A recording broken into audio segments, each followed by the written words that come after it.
the North Texas. It wasn't that bad where my guy Oh couldn't catch yeah. nothing.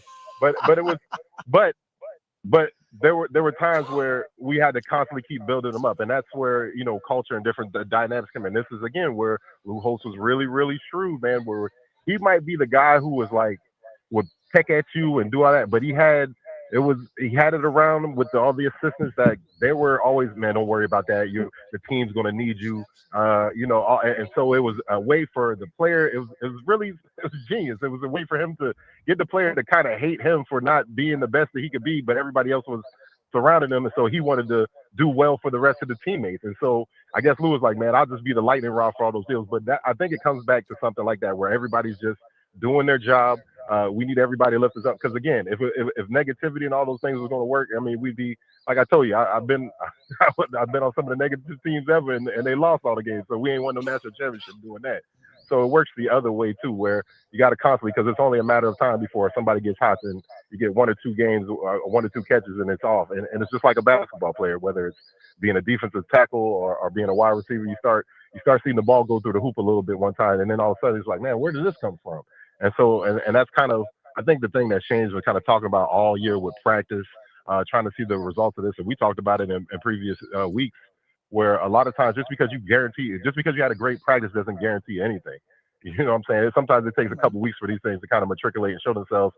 Plus, you got to battle against injuries. Plus, you got to battle that, all against that. So we're getting back relatively healthy. I think Case and Henry is still one of the only guys we're missing here. We're getting Dylan Stewart back. So all of that stuff is marrying up. Does it guarantee that we're going to get a win? But we've been putting those things in the bank, and at some point, the dividend has to pay through.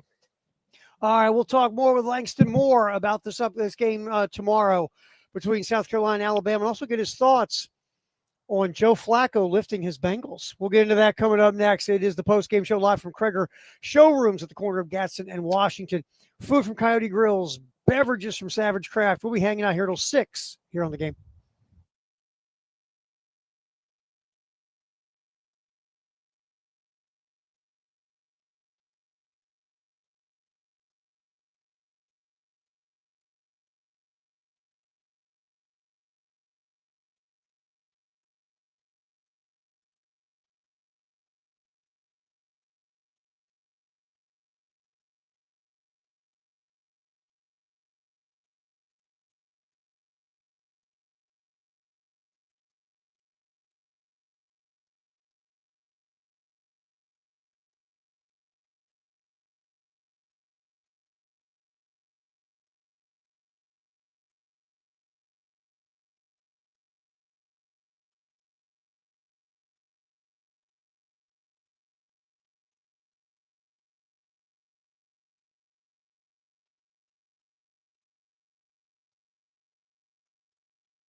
We are hanging at Cregger Showrooms, our Tailgate Friday show. We roll till 6 o'clock here. We'll have tickets to give away, too, for Carolina and Bama, so be listening for that. Also, we'll have some food from Coyote Grills. We'll have some beverages from Savage Craft as well as we hang here till 6 o'clock. Terry Ford, Jay's got the day off. He'll be back on Monday. Langston Moore, though, hanging with us, former Gamecock. All right, my man. Just flip over defensively.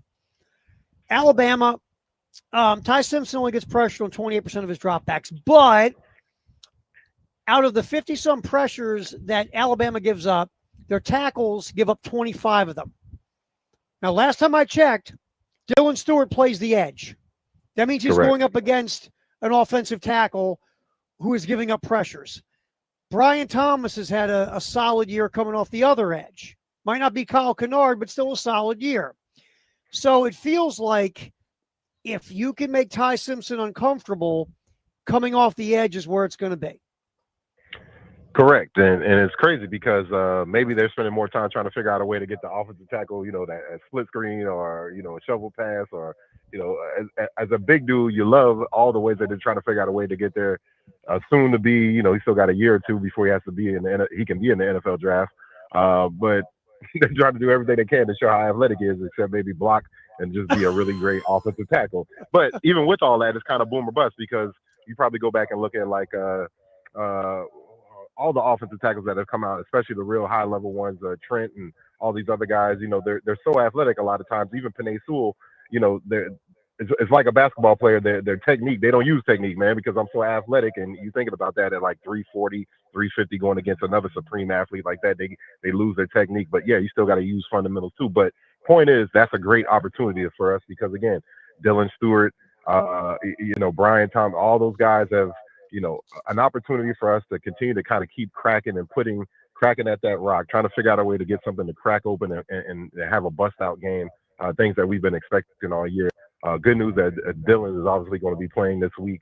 That hip deal, he's young, just wipe some dirt on it. But one of those dirt deals on that thing. Yeah, one of those deals is with all of that. One of the ways we've really been successful because pressure from the outside. I would like to see Brian do Dylan Stewart do a couple different things, but at this point in the season, we got to get the wins where we can get the wins at, and that internal kind of pressure where we're lining them up and spiking them and doing the in tackle games where obviously he goes first. ET, that's what it stands for in the ET game. Terry, we try to make this really simple so we don't forget when you get hit in the head 10 times.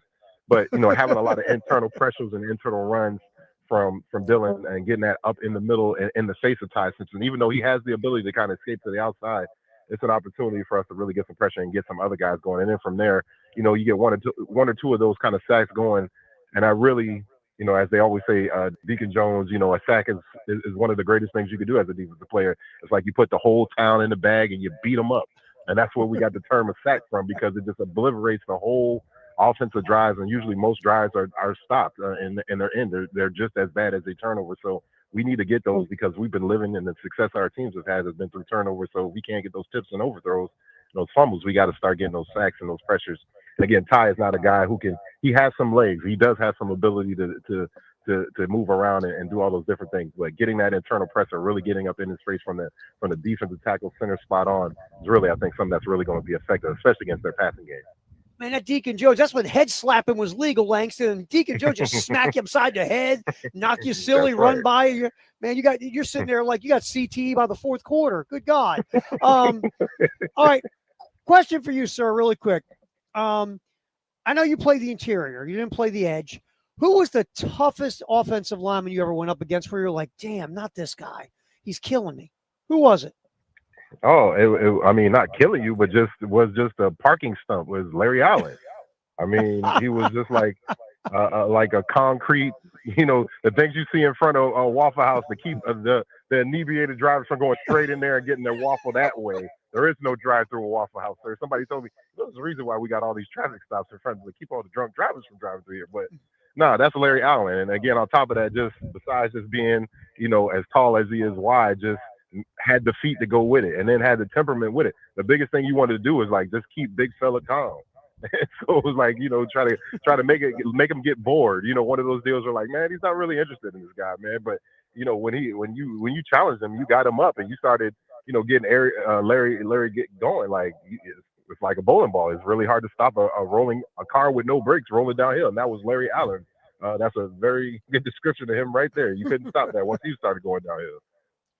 All right, Langston Moore, former Gamecock. What does South Carolina have to do to find a way to, quote unquote, shock the universe and beat Alabama tomorrow? We definitely got to. I mean, it has to be that old school game of taking the air out of the football. Because again, Alabama has the ability to put a lot of points on the board. They do want to pass first before they run, but they do. I don't want that to be still with the old defensive side of me saying just stop the pass and they don't got to, because no, this team has the ability to come out and have a 200-yard rusher on us. And South Carolina, past predictor, being a future proponent of future performance, we have given up a lot of rushing yards to teams that are really porous, a la LSU. Different guys find their footing against us. So we don't want it to happen if we shut down the pass and they just come out and have a career rushing day. So my point is stop them on first down, stop them on those passing downs. And when they try to get to that running game, completely eliminate that. Then they'll go back to doing what they do best, is going through the air, figuring out different ways to get Ty Simpson, getting that game out. They'll do a lot of rollouts, different things. Once we stop that, that's when we start to get those gaps closing. We start to get the turnovers. We start to get the sacks. And that's really where the game gets to be in our hands. Now, offensively, we got to figure out a way to take the air out of the ball, and that's through running the football. Yes, we have big play capability with, the fastest man in the world, but, if we can't get the ball in his hands and different things like that, or protect the quarterback to get it down there, all that stuff is a really mute point. So we got to figure out ways to get perimeter runs with our quarterback, figure out different ways to give a little eye candy, give some guys interiorly, because we do have some running backs that have struck out this year and have some opportunities, but there's plenty of creativity and plenty of players that we have in our wheelhouse right now that we can still go out there and control this game just through running the ball. We don't have to have a 50 passing career attempt type of game. All those things will be there available to us. But I think the pathway is perimeter runs, 16. We still have the best player in the country. We just don't have to have the best play caller. We just got to have it, just the best one in the country. We just got to have the best one in the stadium that night. All right, Langston Moore, your Cincinnati Bengals dead in the water with Jake Browning at quarterback. So Cincinnati goes, hey, Cleveland, you want to trade us the old guy? They're like, sure. Because you only make a trade in the division when you're not scared of the guy you're trading, right? I mean, let's just be honest. Right. So you trade the old quarterback and you trade him to Cincinnati, and he goes out there and he slings it all over the yard. And he looked like the 25-year-old version of Joe Flacco against the Steelers until he took his helmet off. And, dude, he looked like Yukon Cornelius, but until he took his helmet off, you wouldn't think he was like 41-year-old Joe Flacco. What is your hope for your Bengals now in a weird AFC North? They could maybe make a run if Joe can be more good Joe than bad Joe. Let Joe be Joe, because offensively, we saw 342 yards. Like, you're a 40-year-old man. Like, come on, man. Like, it's kind of like a basketball player. Like, genetically, Joe still, again, being a quarterback, they're going to protect you, do certain things, but genetically, he's still a huge person. He still can whip that arm. As long as that thing's not falling out the socket, he's still going to be good for at least 250 a game. And then you couple in Jamar Chase, throw 75 more yards in there. That makes a lot of sense to me that this will work. But that the Bengals figured out a way to kind of salvage their season and find what they call him, Joe Calm instead of Joe Cool, because of course Burrow is Joe Cool. So they got Joe Calm because he's the old guy. He's doing his meditation. He's got kids. He knows how to compartmentalize the whole stuff till he goes to the garage. But it's amazing. The biggest thing they got to figure out is a way to stop people, because the Bengals are terrible on defense. All the stuff that they went in the offseason with Trey Hendricks, all that stuff, they might as well have just like not let him come, because no knock on him. I mean, he wasn't going to be the answer anyway. I mean, he was just going to be another part that they needed. But I mean, they're almost dead last in stopping the run, stopping teams. So like, until they can figure out a way to just knock that down a little bit and figure out a ways, I guess they're trying to figure out a way to do it just like a basketball team and just hold on until gets close enough to the playoffs, and then maybe we sneak in and get stopped at times. At ample times during the game to try to just proceed and score a whole bunch of points, because they do have that ability on offense. But you can't rely on that in the NFL, because we know during the regular season that's cool, but during the postseason, which the Bengals are trying to hold on to and figure out some a win and some semblance without Joe Cool. I mean, you got to play defense at some point. Langston Moore, I appreciate you, my man, like always. Thanks. Enjoy the game, my friend. We'll talk to you. It's Langston Moore, former Gamecock. The Vault, we'll check into what went on today in history next. Cregger Showrooms, we are here live Tailgate Friday on 107.5 The Game.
We are hanging at Cregger Showrooms, formerly the Nest, on the corner of Gadsden and Washington. We're going to have tickets to give away for Alabama and South Carolina for tomorrow. So be set for that. We'll do that between now and 6. Also, we'll have food from Coyote Grills. We will have some beverages from Savage Craft. Just stop by, grab a craft, grab something to eat, hang out, chill out. And it's a beautiful day outside. My gosh, I did not get a chance to change into some shorts and a t-shirt, even though I'm the most pastiest human being on earth. But still, it's a beautiful day. Come on out, hang out here. Like I said, food, beverages. And then you go in and look at the greatest showroom in the history of the world, Cregger Showrooms, bathrooms, kitchens, fixtures, lighting, whatever you need to do to either change, upgrade, or you need for your home, Cregger Showrooms has it here again. Come on out today. We're at the corner of Gadsden and Washington. Grab something to eat, grab a brew, and check out what's going on at Cregger Showrooms. We're here till 6 with the post-game show. The Vault is next.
All right.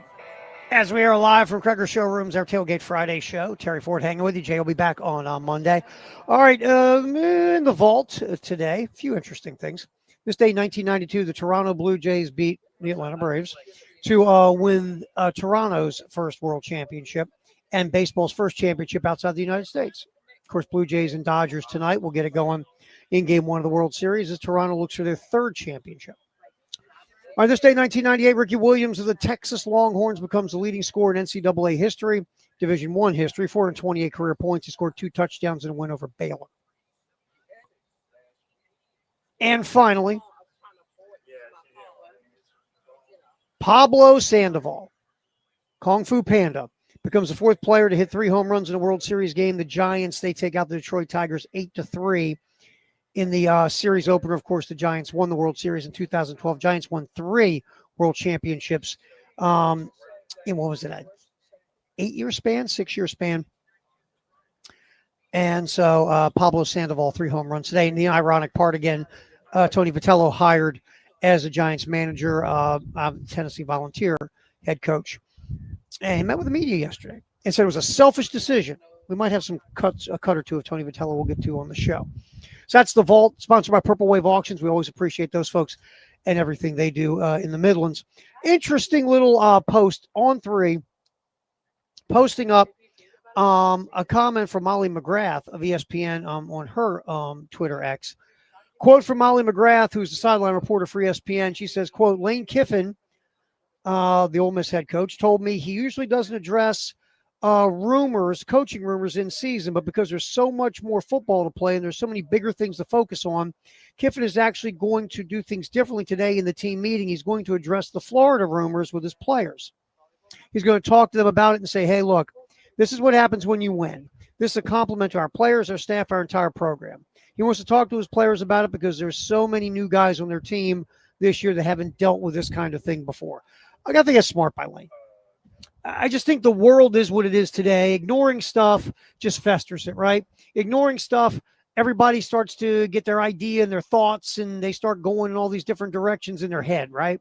Because if he doesn't talk about it, maybe the guys on the team are like, oh my God, he might be going. He might be leaving. I heard something, man. Like, my girlfriend's next door neighbor's cousin's friend knows a guy in Florida who's got a next door neighbor. And so if you're Lane Kiffin, just get in front of your team and address it and say, look, whatever Lane's going to say, you just get up and address the rumor. Because a couple years ago, Lane's name came up. I believe it was the Auburn job, and Ole Miss fell on their face at the end of the year. And part of that, people think, is because of the rumors. All right, we are live from Cregger Showrooms. It's a Tailgate Friday. Stop out, get something to eat, something to drink, and maybe win some South Carolina Bama tickets. We'll get back in here, and we'll talk more Gamecocks and hear some sound as well from the coordinators. That's next.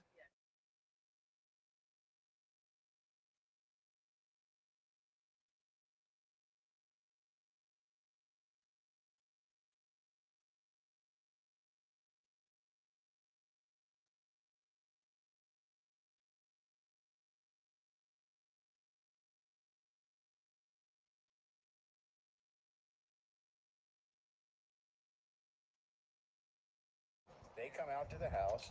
They walk around with you. All right, checking out traffic in the Midlands. We have a couple accidents. I-20 westbound before Broad River Road, exit 65. Also, Burning Tree Road at St. Andrews. Also, stop and go traffic. I-20 eastbound between Bush River Road and Monticello Road. That's exit 63 and 68. I-26 westbound between Sunset Boulevard and St. Andrews Road. I-26 eastbound between Columbia Avenue and Broad River Road. And finally, 26 eastbound between Lake Murray Boulevard and St. Andrews. Hang on, Matt.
It's a Tailgate Friday here on the game. Terry Ford hanging solo today. Jay will be back Monday.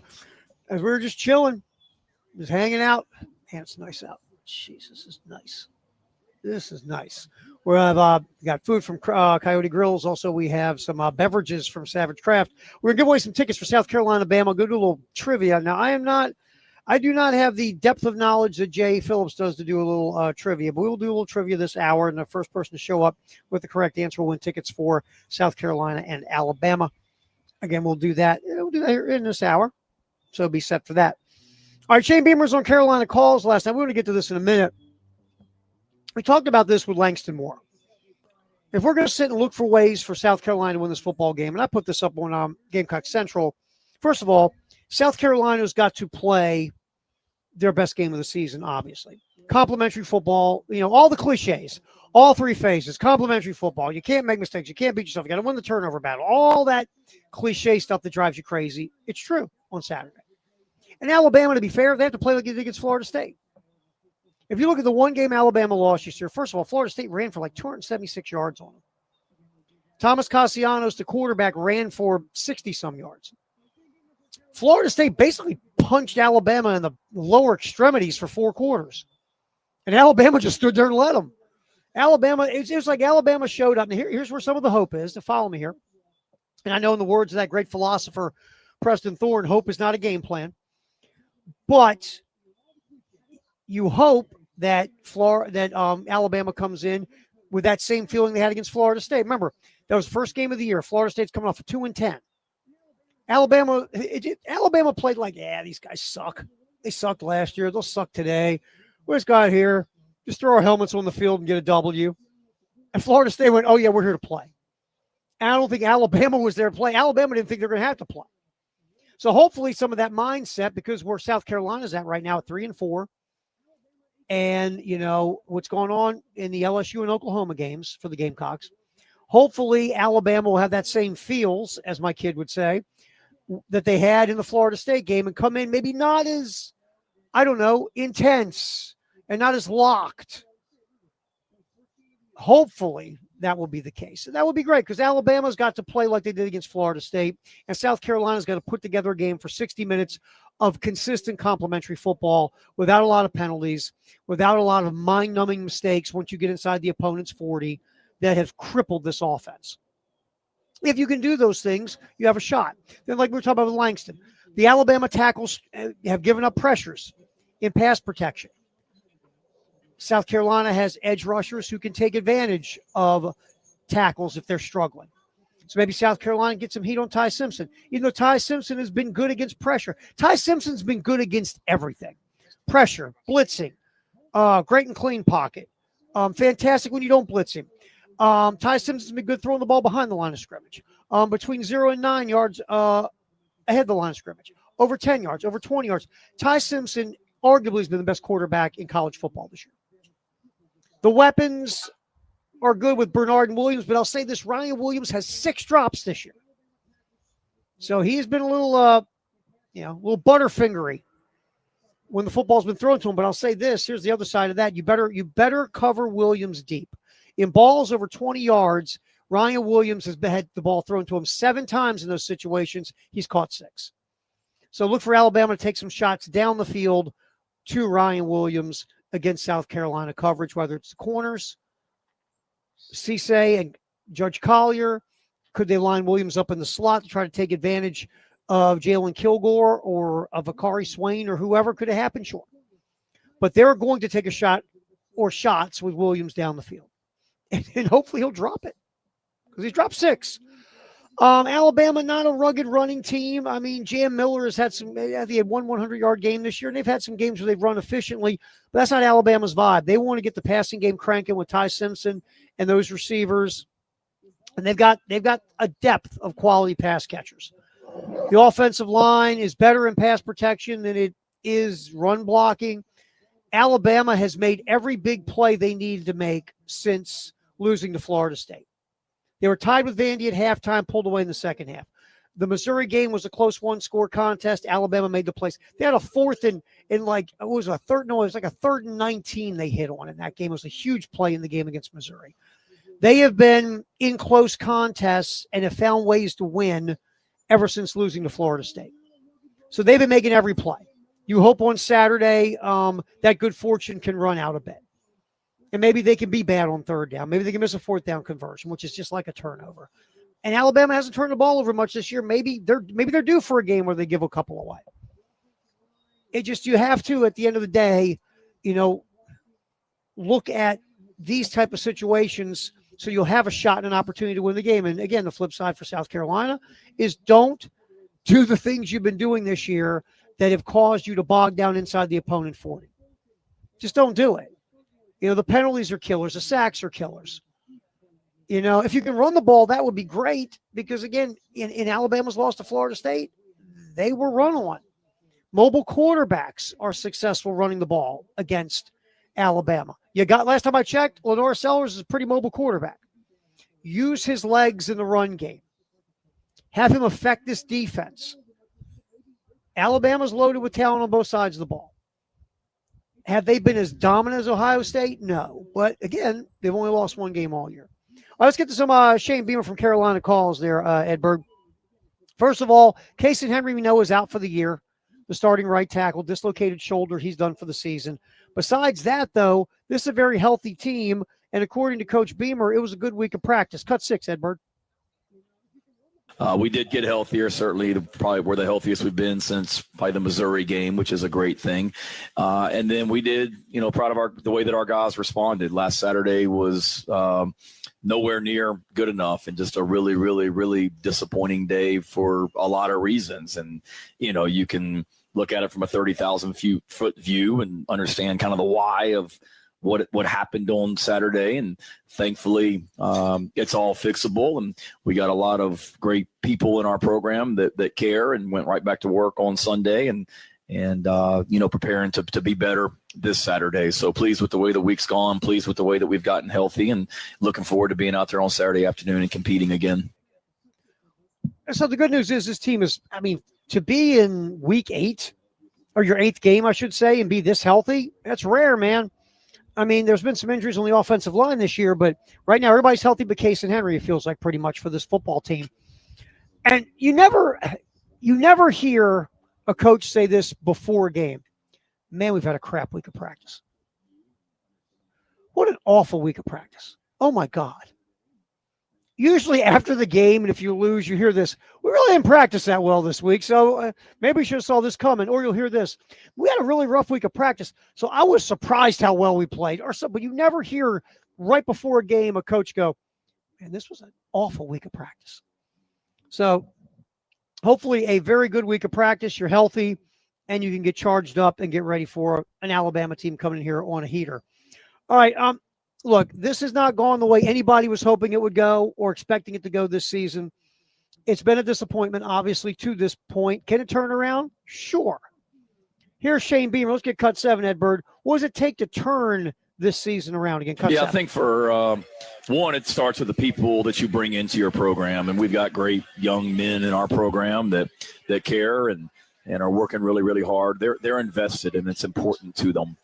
2, for us, after a game on Sunday, win or lose, we come in and we show the good and we show the bad. And believe it or not, there was some good from last Saturday. We show that. And then we also show the bad and talk about, whether it be execution, play call, personnel, whatever it might be.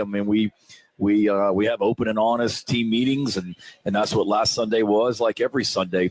And then it's go right back to work. And,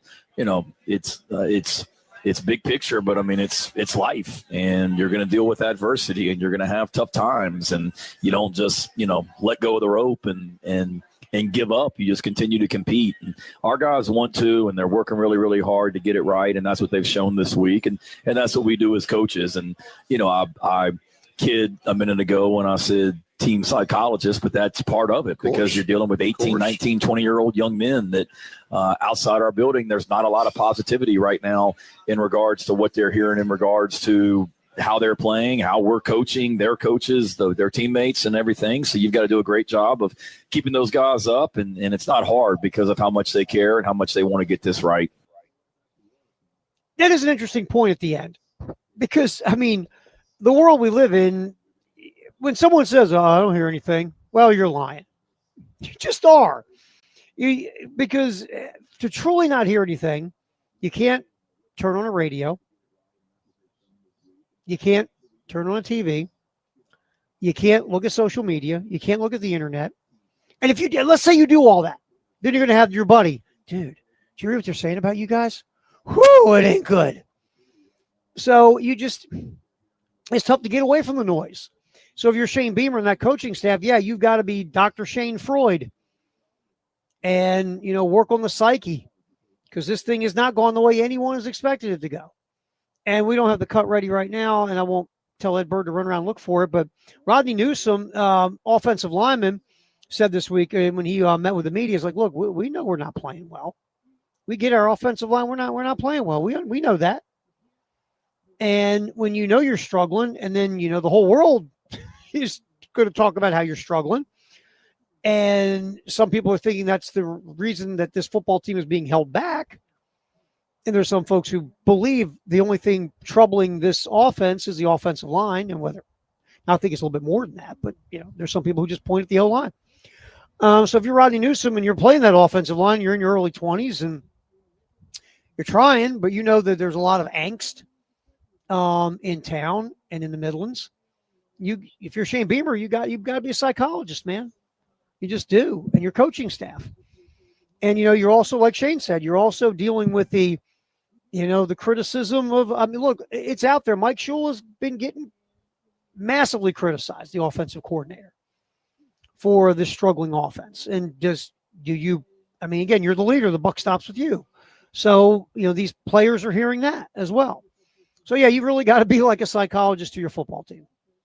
And the one thing, and I know people roll their eyes at times about it, but the culture in that football program is good. And does that mean it's going to get turned around? They're not going to lose another game all year? Of course not.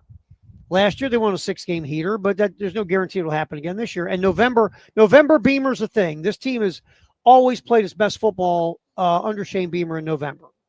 That's a fact. I'm not making that up. Shane didn't write that down for me to say it. It's true. The November record of Shane Beamer is really good. So, I mean, that's what you got to do as a coaching staff. You just got to keep going. You tweak things when they need tweaked. Maybe you make some changes when you need to make the changes. And you got to move forward because you still got 5 games left on the schedule, and you want to get yourself at the very least bowl eligible. And that, by what we've seen this year, looks like a tall chore because you got to pull 3 more wins. You got Coastal. That should be a W. Clemson has been underwhelming like you, but that's not going to be easy. And then you got this bear of an SEC schedule sitting in front of you, starting tomorrow with Alabama coming to town. All right, Ed Bird, let's grab one more here. Alabama, when they lost to Florida State, like we said a little while ago, the Seminoles ran the football up and down the field. Here's Shane Beamer saying, cut 8, Ed, that South Carolina needs to run the ball. I think people are slow to give credit to the defense we face, too, because no one has run the ball on that defense, and they're really, really good. So, they did well. They're a really good defense. We were nowhere near good enough, but we'll continue to get that going. And again, against LSU, we ran the ball for over 200 yards. Kentucky in the fourth quarter, all we did was run the ball. So I think we certainly have hit that spark. We have not done it. We did not do it last Saturday, but if you look at what we did in the Kentucky game and the LSU game, we did, and we can't take a step back like we did last week, and confident that we won't going forward. All right. I mean, running the football, you would like to be able to have some success, especially because, again, Alabama's lost to get a ton of run yards. But you've had your struggles. I mean, South Carolina ran it well against LSU, like legit well. Had 3 guys running for over 60 yards in that game. And then against Oklahoma, you just couldn't get it going because Oklahoma is one of the best run defenses in the country. But doing something against Alabama on the ground would be a good way to help you possibly put yourself in position to win this football game. All right, we get back here. Kalen DeBoer is a road favorite. Let's hear Charlie Potter from Bama Online talk about that next here on the postgame show live from Cregger Showrooms. It's a Tailgate Friday here on the game.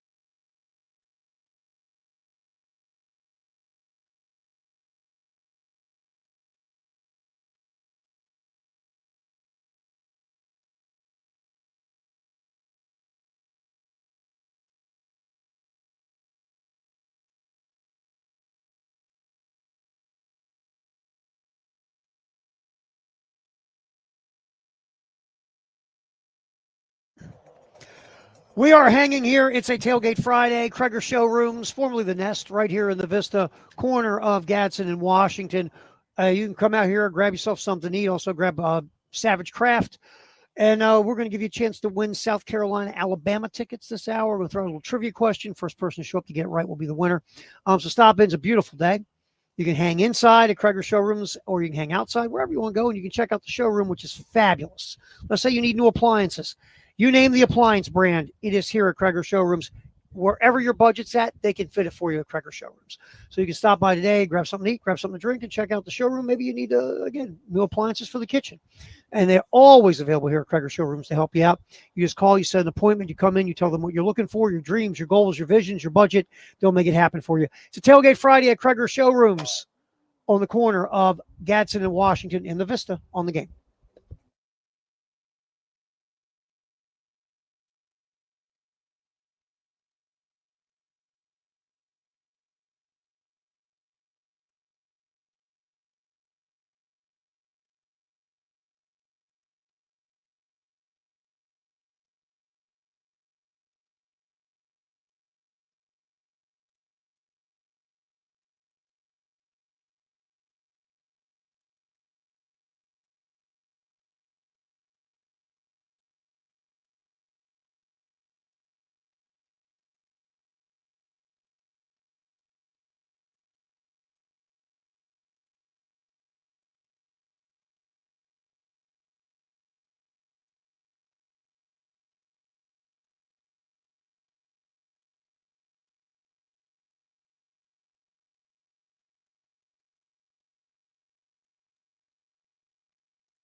Well, all right. We're ready to rock and roll here from Cregger Showrooms.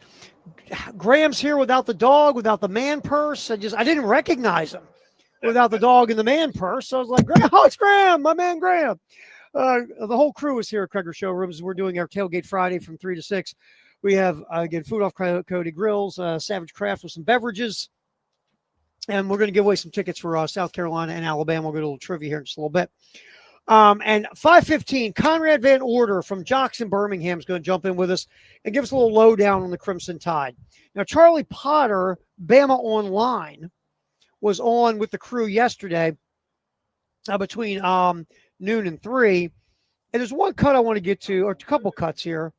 Number one, I want to get to one of the things you hope for in this football game, because Alabama's been playing so well, is that it's so weird. Kalen DeBoer, his record is phenomenal as a head coach. This stat alone, and Jay and I were talking about this, and it was yesterday, day before, I've lost track. Kalen DeBoer has never lost a home game in his coaching career with a crowd. Kalen DeBoer is 83-1 at home as a head coach.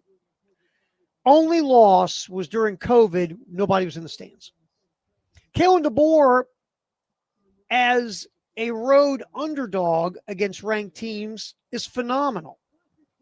But Kalen DeBoer against unranked squads, when he is a road favorite, is only 6-5. Last year, they lost to Oklahoma, and they lost also to Vandy in that situation. So Kalen DeBoer, it's something he's ever lost to Florida State this year in that situation.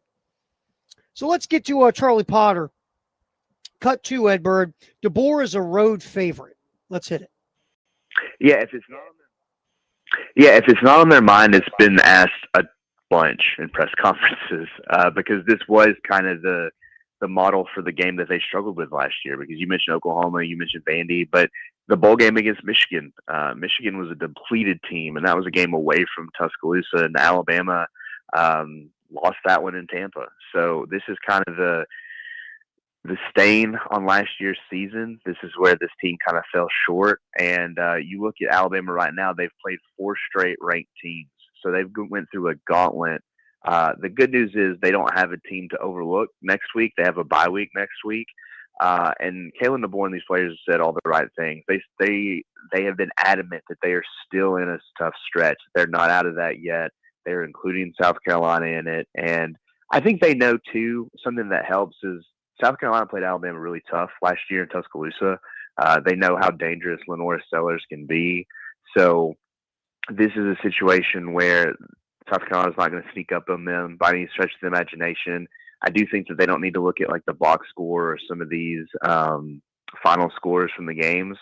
But I think overall they're working to not let this one kind of slip away. They're saying all the right things. They've talked about complacency, all that. So right now this team seems super locked in, but I think this is kind of, when talking about like this year's team compared to last year's team, this is almost that final hurdle for fans to kind of get over last year. If they can go into Columbia, win this game, and not let it slip away like they did a couple games last year, I think this fan base is going to breathe a really big sigh of relief.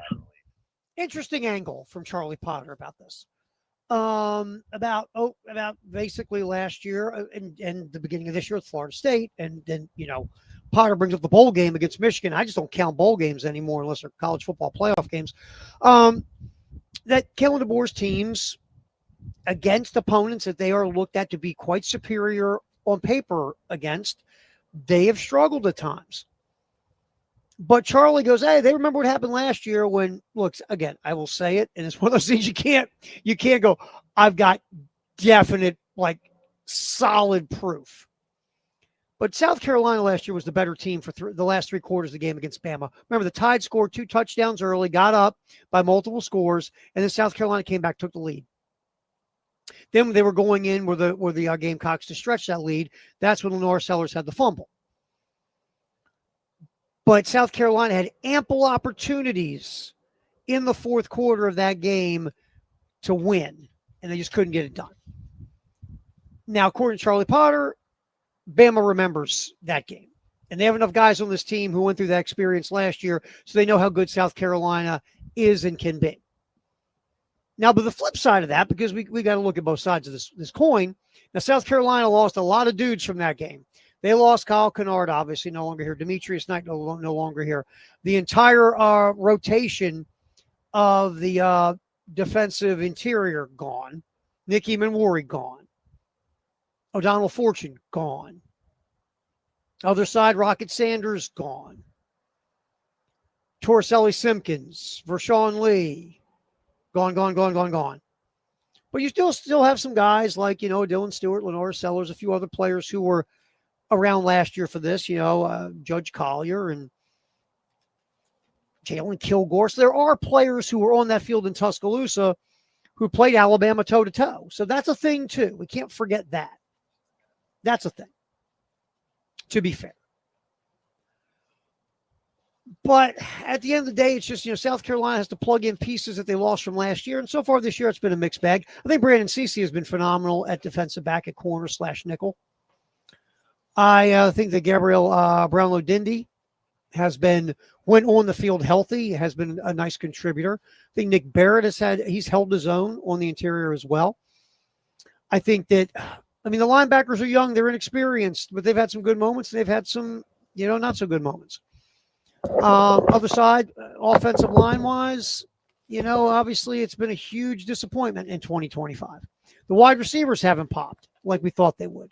And the running backs, how much of it's the offensive line, and how much maybe the backs have had some problems as well. So it's just not the same as last year, obviously. Alabama's better than they were last year, it feels like. But again, you're at home. You played these guys tough last year. You got some players that are around for that from last season who can hopefully help lead the way here.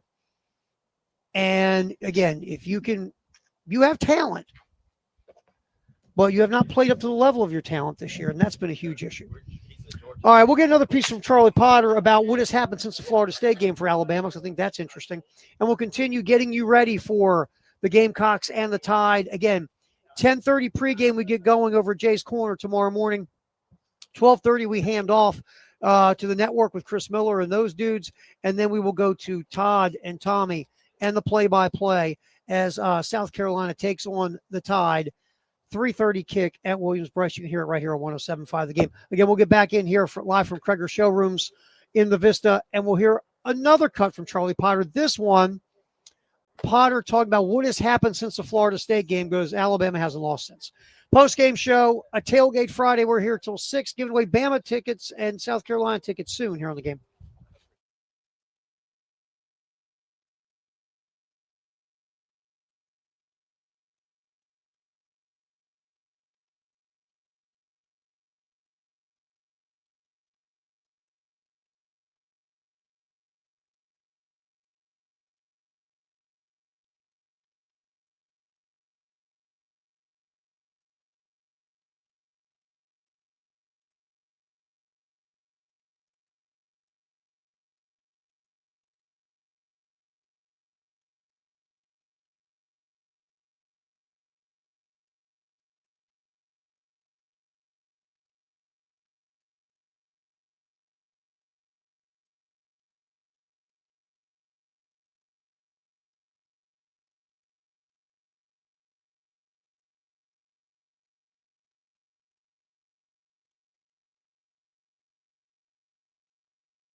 Wessels Automotive on the Game Network.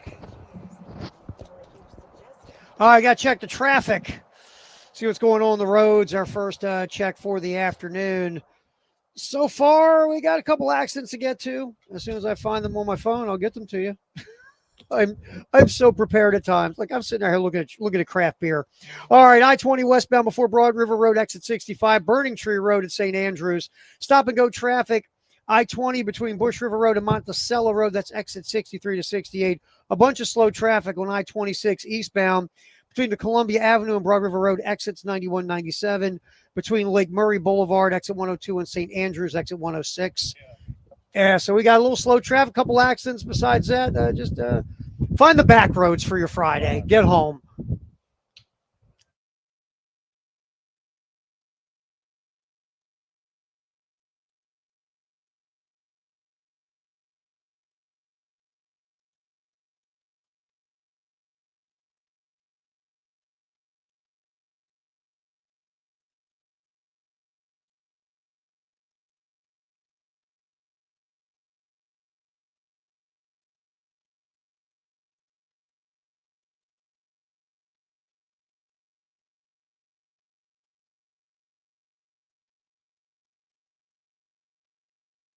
HVAC service.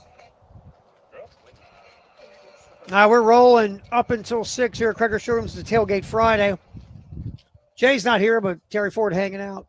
We got our crack tech staff hanging out here, sampling the food and beverage. Well, they can't have Savage Craft. They're on the clock. Only I can drink while I'm working. Got it in my contract. Our sales manager Leslie's here, trying to. Are you selling the stickers? Or are you just getting away for free? Because you're selling this. Hey, buddy, you want some stickers? Sure. Okay. $20 for 10. No, everything's free. Come hang out with us here at Cregger Showrooms, the corner of Gadsden and Washington in the Vista. We're here till 6. And we're going to give away some tickets. We're going to try a little trivia question here in just a little bit. First person that comes in here with the right answer will win tickets for South Carolina, Alabama. We have 2 tickets we'll be giving away before 6 o'clock. All right, Ed Bird, let's get back to Charlie Potter from Bama Online. We heard his riff about Kalen DeBoer as a road favorite and how there's been struggles in the past. But according to Charlie, Alabama's locked in for this game. They know how important it is. They lost a mulligan early this year, getting beat by Florida State. They don't want to come in and trip over a struggling South Carolina squad, even though they know how talented this 3-4 Gamecock team is. So according to Charlie Potter, Alabama shouldn't come in with the same mindset they did against Florida State when they got cooked in Tallahassee. Now, here's Charlie Potter talking about, speaking of the Tallahassee game, what has changed with the Crimson Tide football team since that loss to Florida State on the road. That's cut one. Hit it, Edberg. Not in the immediate aftermath, no. I think we kind of went into this season expecting this because all of the talk at Tuscaloosa was so positive. It was so different from last year. And then the first game, it was kind of shocking. Not that they lost or anything like that. It was the way that some of the players were out there just playing. Like we saw some jogging. We saw just some players being lackadaisical. There were a lot of errors, whether it was drop passes, missed tackles. The pass protection was poor. There was so many things that you left that game kind of scratching your head because it was some of Alabama's best players. It was guys that played really, really well last year, and they just didn't against Florida State. They quickly turned it around, and I know that they played ULM the next week, and that was maybe needed. But since, they've just been kind of rolling downhill and getting better and better. And you said it with Ty Simpson. I think with him, by no means is he the reason that they lost that Florida State game. But he's made better choices in decisions. He's been accurate with the ball. I think the next week he didn't throw it in completion. He's just kind of been the catalyst for that offense. Defensively, they've maybe given up some yards and some plays on the first couple of drives, but they really locked in and adjusted well throughout games. They've been able to turn teams over, which was something that they did well last year. So they have looked more like what we expected here of late. I still don't know if we expected them to be looking like one of the best teams in the country. And again, like you said, like a guy having a guy that's at the top of the Heisman Trophy race. But here we are, and this team looks completely different. It's been maybe a complete 180 since that week 1 loss in Tallahassee. Ty Simpson has gone from he's still hanging around here to a Heisman Trophy contender and possibly a first-round pick in the NFL draft. It's crazy. It's crazy what's happened with Ty Simpson. But he was a former 5-star recruit who just kind of got lost in the weeds because he couldn't beat out Jalen Milroe, and Milroe became the starter. And, Ty Simpson had to compete for the gig, in fall camp or summer camp. So the building up of Ty Simpson's been very interesting. But look, make no mistake, Ryan Grubb coming back to Kalen DeBoer's staff was huge. The offensive coordinator for DeBoer at UW. He went and took the Seahawks job as offensive coordinator last year. Got let go there, which was kind of interesting. And then got back with his boy DeBoer at Bama. And you can see the influence of Grubb and what he does and how he orchestrates an offense on Ty Simpson. Remember, Grubb was also very important to some dude named Michael Penix Jr. What happened to him? Oh, first-round pick in the NFL draft. That guy. So Ty Simpson went from a disappointment a couple of years ago when he couldn't beat out Jalen Milroe to all of a sudden one of the best quarterbacks in the country. And part of that is the crew working with him. And as no offense to, was it Tommy Reese at that point at Alabama? But these guys really know what's up when developing offense and developing quarterbacks. So, and Simpson's been, he's just been good. Name it. He's been good. He's only thrown 1 pick all year, 5 turnover-worthy plays all season, completing, 70% of his passes. It's just vile. And he's been good deep, intermediate, short. The whole thing has just clicked. And Alabama, look, they'll give up some yards on defense. Now, they'll give up some plays, but in today's football, and if you dig in and follow the game, just looking at regular stats doesn't tell the whole story. Obviously, there's turnover battle, but getting teams off the field on third down, that's huge. Sacks, pressures, putting teams behind the sticks to end up getting off the field, that's huge. And Alabama's been doing a lot of those type of things. Even though they might give up 2 or 3 first downs on a drive, they lock in and shut you down at some point. So that's kind of who they've been. And they have taken the field with a new intensity. Look, a lot of times when you go out and don't play with high effort because you think, we got this one, man, we're good. These guys stink. You learn a lesson never to do that again. Now, hopefully that's, Alabama will take the same mindset they had against Florida State on the field tomorrow at 3:30 against South Carolina. But obviously that's not anything you can depend on. But it's been a different football team since, that opening loss to the Seminoles. How ironic was that? Florida State won that game, right? Oh, Florida State's back. Florida State's back. Oh, my God, look, they got it all turned around. Look what they done. Mike Norvell. Oh, my God. Seminoles might compete for the ACC and the college football playoff. And now we're halfway through the season, and Mike Norvell is going to get fired. They haven't won an ACC game since last year. They're on a losing streak, and it's no doubt, unless Florida State turns it around huge for the rest of the year, Mike Norvell, he's going to be unemployed, not like really unemployed, like, he's, working at Target, but he's going to get a big buyout with a lot of money, but he will no longer be the head coach of Florida State. So add that one to the list here at some point soon, because that's a coming. All right. Also, there's some other games in the SEC. This is really cool. And Ed Bird, I should have told you ahead of time, but I didn't. So this is on me. We're going to run cut 13 here in a second. College game day is in Nashville, Tennessee. No. They're not with a bunch of, they're not in some big bridal party thing. No. They are actually going to do college game day at Vandy. Hasn't been there since 2009, I think I heard today. Why? Vanderbilt, Missouri is a huge game. Vandy is number 10 in the country. I know. How weird is that? Missouri's number 15. A huge game for both teams in getting in position for the college football playoff. So, Ed Bird, if you don't mind, Eli Drinkwitz, a head coach at Missouri, talking about game day being at Vandy. Cut 13. Hit it, my friend. Is it in First Bank Stadium? I'm not sure where it is this week. Doesn't affect anything then for us. We're the road team. So we'll show up. We'll go to the visitors' locker room. We'll walk out on the field and play the game. Whatever else they got for their fans there is up to them, but it doesn't affect us. I don't even think they want to talk to us. Now we've seen that at with this college game day thing. Sometimes, well, not so much college game day to be fair, but well, a little bit. Like when everybody was in love with Colorado 2 years ago, early in the season. Anytime any of these pregame shows showed up, it was all about Dion. It's like the other team wasn't even there. I remember when Colorado played Colorado State, and it was like Colorado State was invisible. It was all about Dion. It was all about University of Colorado, and Colorado State took them to overtime, if my memory serves me. And I remember Dan. Do you remember Dan Lanning's famous pregame speech before Oregon took on Colorado 2 years ago about some programs are for clicks, we're for wins, and Lanning screaming and spitting and snotting everywhere, and Oregon went out there and dog walked Colorado. So there might be a lot of Vandy love for game day. And, again, every coach is looking for motivation in every way, shape, or form. And could Eli Drinkwitz use that? Sure. It's really weird. I think Missouri's the better team on paper, but I have kind of been – I flip-flopped this, my picks. Yesterday we did Wild Card Showdown, and I went with Vanderbilt because I'm buying in, man. I haven't picked them all year. And they just keep proving me wrong. And they're very well coached. They don't make mistakes. They make you beat them and all that other boring football nonsense.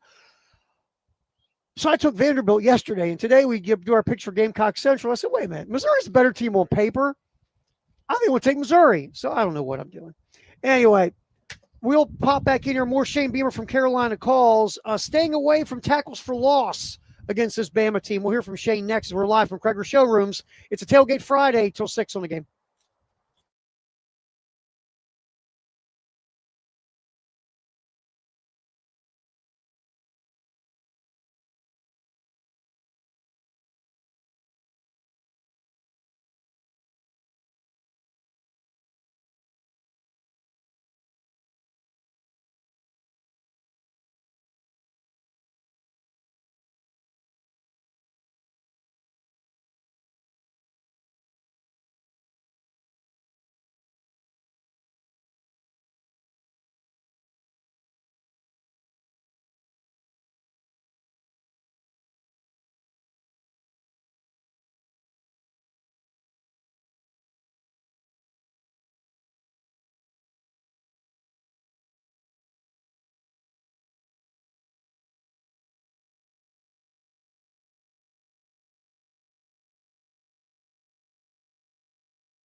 They're just hanging here at Cregger Showrooms. Very nice day on the outside. Food outside, food inside, beverages outside, beverages inside. We got merch. Free stuff everywhere. If you want to eat, you want to drink, you want a shirt. You can walk out of here having a Savage Craft beer, having a burger, and having a shirt. Man. It's almost like the old school flea market when I was a kid that my aunt would drag me off to. Or a rummage sale. Or what they take you to. I never the first time I go to this thing called an estate sale. I don't know what it is. My aunt goes, yeah, honey, that man died. I'm like, oh, I want to try on his clothes. Ooh, ooh. Anyway, I think I ever told a story on there. My aunt used to do that. My aunt would go to flea markets, rummage sales, yard sales.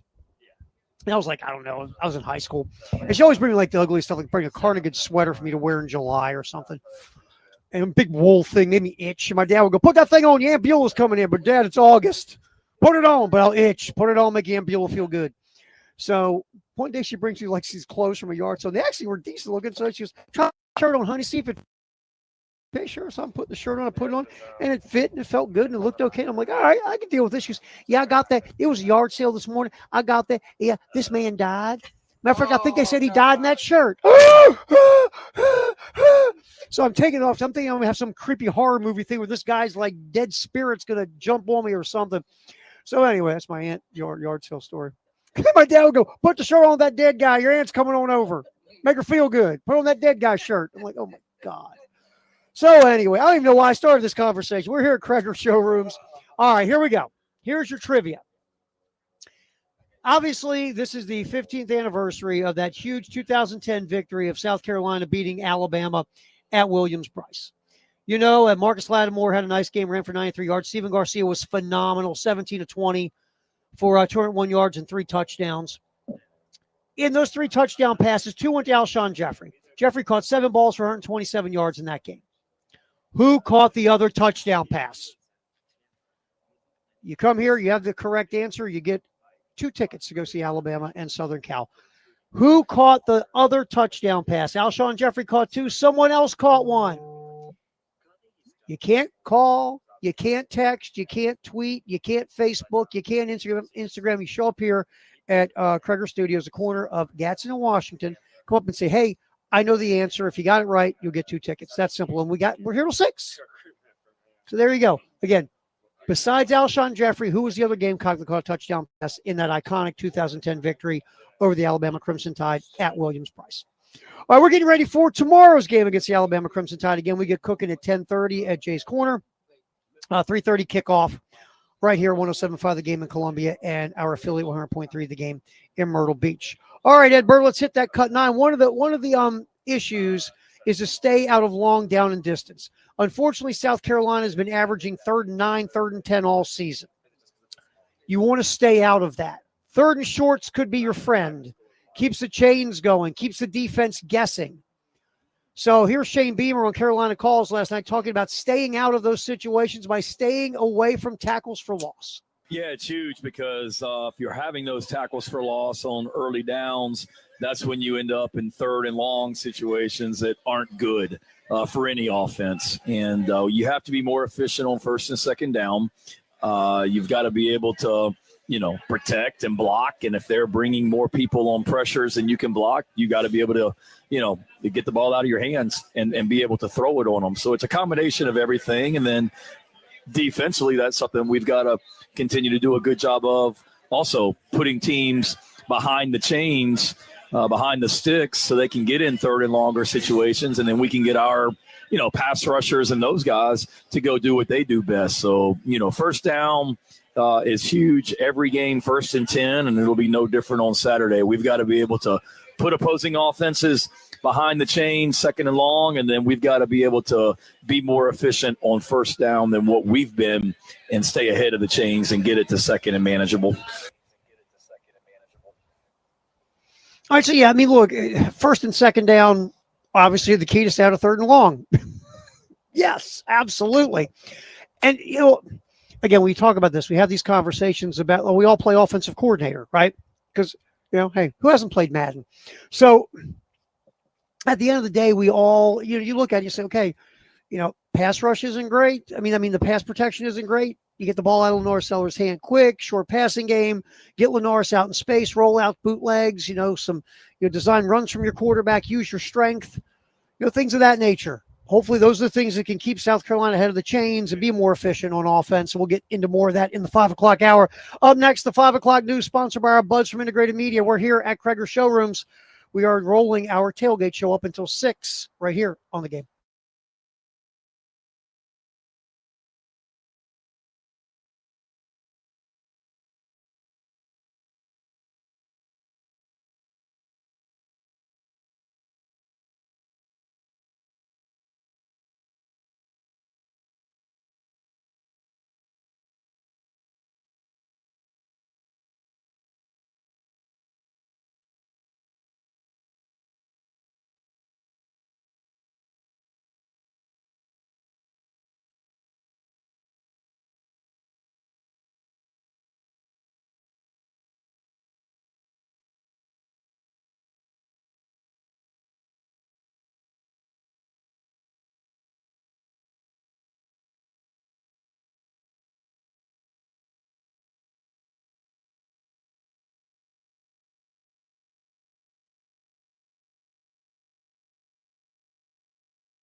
security experts for over 20 years.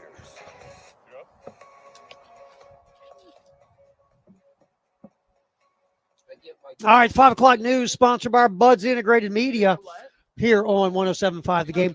All right, so we have this thing called the World Series starting tonight.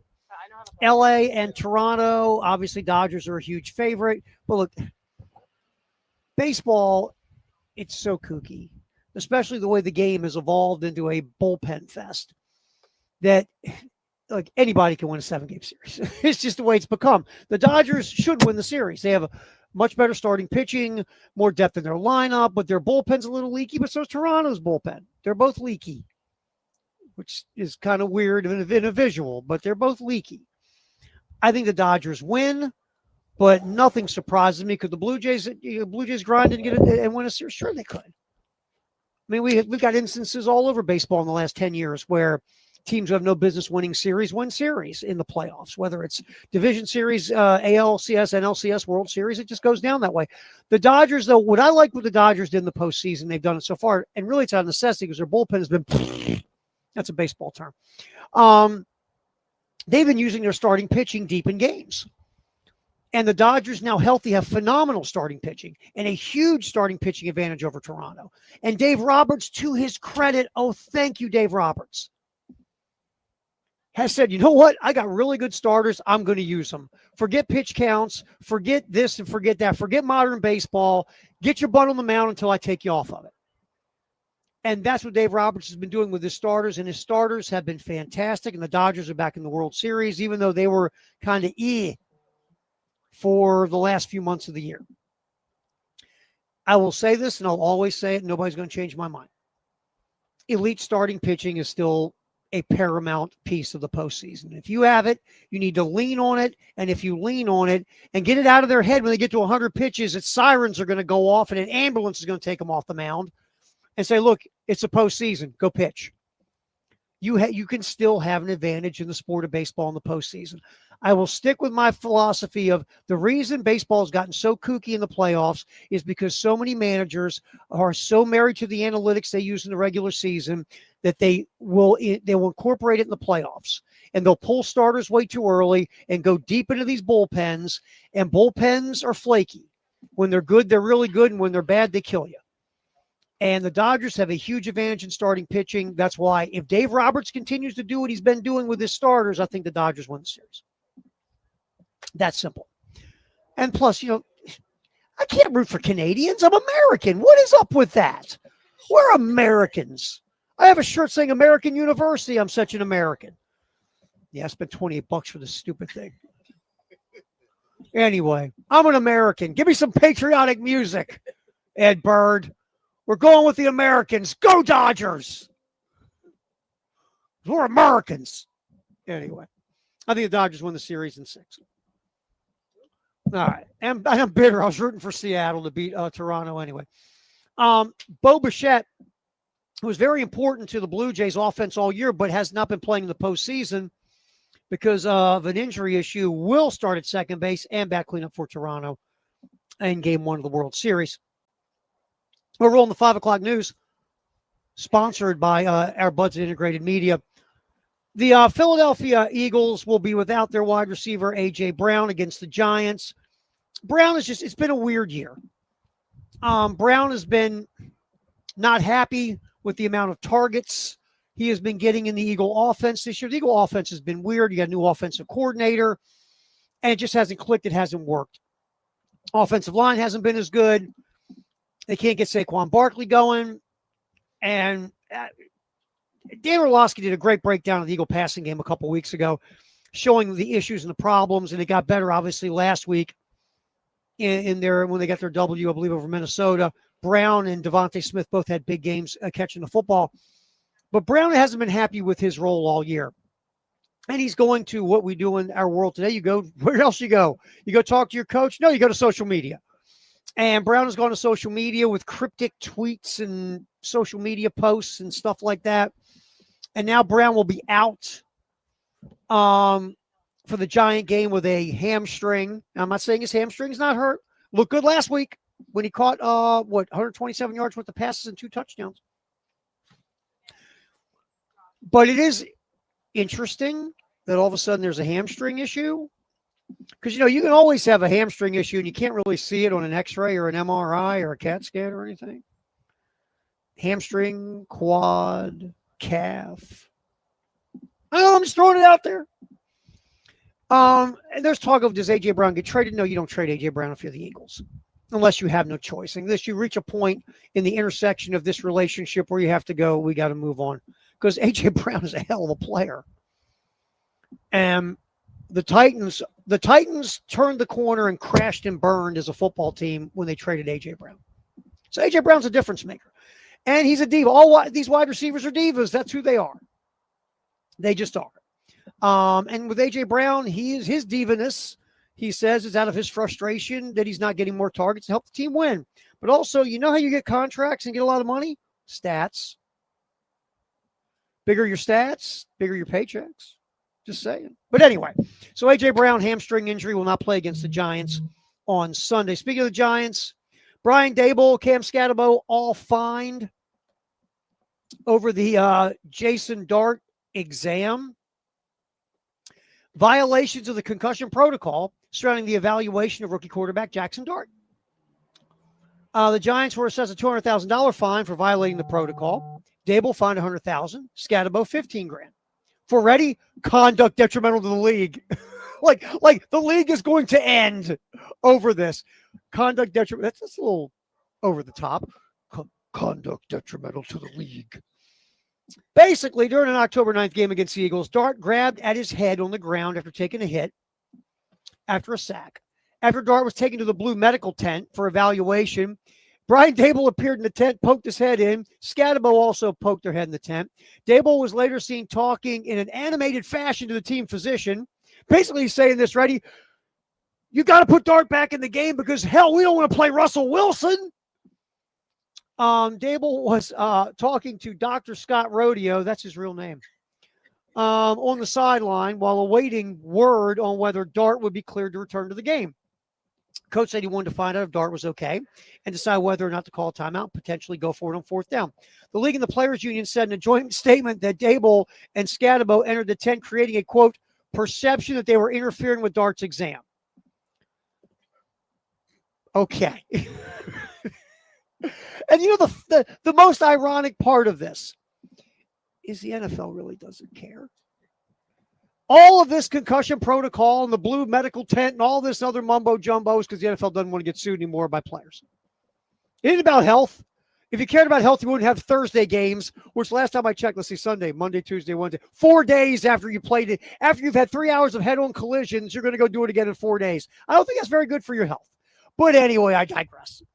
That's the most ironic part of this fine is the NFL really doesn't give a bleep. They're just having to pretend they do. Conduct detrimental to the league. Anyway, we're checking the news from our Buds Integrated Media here on the post-game show. Terry Ford, appreciate you hanging out. The other story that's continuing on is what happened yesterday with the NBA and gambling and poker and all this other stuff. Boston Celtic forward Jaylen Brown said the NBA isn't doing enough to protect players from issues surrounding sports betting. Speaking about the issue a day after, of course, what happened with Chauncey Billups and Damon Jones and others in this issue. Here's what Jaylen Brown said. He's like, they're like, you make an X amount of money or XYZ. You should be able to deal with all the extra negativity, people approaching you about parlays. It creates a negative discourse around the game and players when they have money involved. It's leading to situations we can avoid in more conversations. We're there. Now, I'm going to say, okay, I get you. Have more education. Talk more to them about what's going on regarding legalized gambling in 38 states in the country. I get you. I understand it. But at the end of the day, you're a grown man. You're a professional basketball player. You know, if you gamble or you get involved in any way, shape, or form in a parlay, or if you take yourself out of the game, somebody can hit an under or whatever the case, you could get banned from the league. And some of all the education in the world isn't going to help you. Now, some of the younger players, the guys in the league, 19, 20 years old, yeah, you want to maybe hang with them a little extra. But let's not blame this on everybody else. This is a player's problem. You know what you're doing. You did it anyway. So guess what? When you know what you're doing, you did it anyway. If you get banned, oh, well, that's life. That's the way this goes. I have zero pity for you. at all. So I'm sorry, Jaylen Brown. I just can't go down this road with you, brother. I just cannot do it. But at the end of the day, I don't know if there's anything about getting involved with the mafia to be the face of poker games. It's a whole different animal. And I still can't wrap my head around Chauncey Billups. I just can't. Here's a man who has made millions of dollars in his career. A man who was doing broadcasting, a man who was set, a Hall of Fame player who decided, and look, I don't know. Here's what I don't know. We don't know this yet. We don't know. But did Chauncey Billups have to do this because the mafia had something on Chauncey Billups? I don't know. Did they put, like, if you ever seen Godfather, you know where I'm going. Did they put the head of an ex-teammate in his bed? And Chauncey was like, oh my God. I don't know why Chauncey Billups decided to jump in with the mafia. I got no clue. Zero clue in any way, shape, or form. All I know is, wow. Because again, once you go down this road, and here's the problem, they don't let you out easy. Now again, if you're Chauncey Billups and you have been arrested, you're now going to be asked to probably become an informant. Or like they would say where I grew up, become a rat. And that doesn't go well with mafia folks. Just saying, throwing that out there, this does not go well with mafia folks. So anyway, I don't know. I'm still shaking my head over Chauncey Billups. I don't understand it. I don't get it. I can't wait to hear more. I can't wait to see the movie. It's just insane. It's just massively insane. All right, 5 o'clock news sponsored by our buds Integrated Media here on the post-game show on the game. We were hanging out here at Cregger Studios or Cregger Showrooms right here on the corner of Washington and Gadsden, the Vista. Okay, Ed Bird, I want to grab another cut. Real quick. Obviously, Ole Miss taking on Oklahoma this Saturday, a big game. Lane Kiffin talking about something Oklahoma does quite well, steal signs from the opponent. Here's Lane Kiffin discussing how Oklahoma's defensive staff can okey doke your signs. Again, cut 14. A film study of signals. I mean, as I just tell you how it is. I think they do a great job of that. So if you study people really well, tendencies, and then you have enough confidence as a coach to go after those, that seems what he does. And seems like, they've got a really good beat on the plays that are coming when they're called. And they do a great job of going and taking those away. When you look at the Auburn game, I told you after the game watching it, you might want to switch the signals. Like, it looks like they have the plays. The middle safety's running down to steal slants, which is very abnormal. I love that. I told Hugh Freeze and the Auburn folks, change your signals because Oklahoma's going to get them. It's gamesmanship, man. It's life. You try to steal theirs, they try to steal yours. Why do you think everybody covers up their face and does all sorts of kooky stuff in sports so nobody can steal anybody's signals? It's just the way it goes. You just got to get better at covering up your stuff so they can't find out. But the other thing it does, it gets in your head, right? And if you're a signal stealer and you get known as that, the other team is going to spend time preparing to stop you from stealing their signals, which takes away from preparing to beat you. That's another good thing if you're a known signal stealer. So there's Lane Kiffin talking about that. We'll talk more about Ole Miss and Oklahoma in our drive around the SEC at 5:30. We want to thank Wayne Freeman, by the way, who won the tickets. Wayne popped up here, man. He had it. Marcus Lattimore caught the touchdown pass in that game. And it was funny because we had one young man who came up here ready to tell us, and my man Wayne walked up and went, Marcus Lattimore. He got it first. That's the way it goes. All right, we'll pop back in here. Conrad Van Order from Jocks in Birmingham is going to be talking with us during our Gamecock Notebook. Give us a little insight on the Crimson Tide as they take on South Carolina tomorrow. That's up next on the postgame show, live from Cregger Studios, or show. I keep saying studios. Cregger Showrooms. We are here till 6 on the game.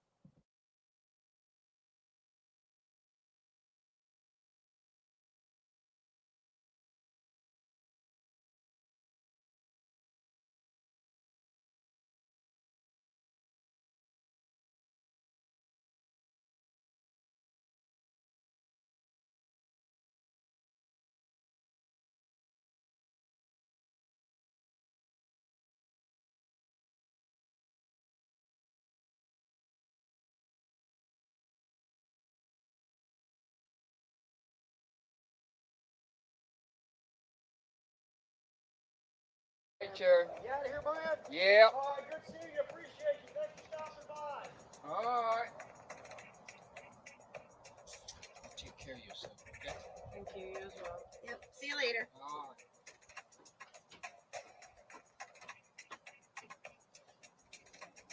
This is not going well today.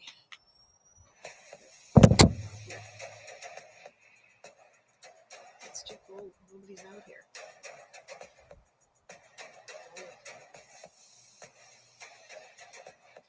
We should be doing it inside. I think it's better. People don't come out here.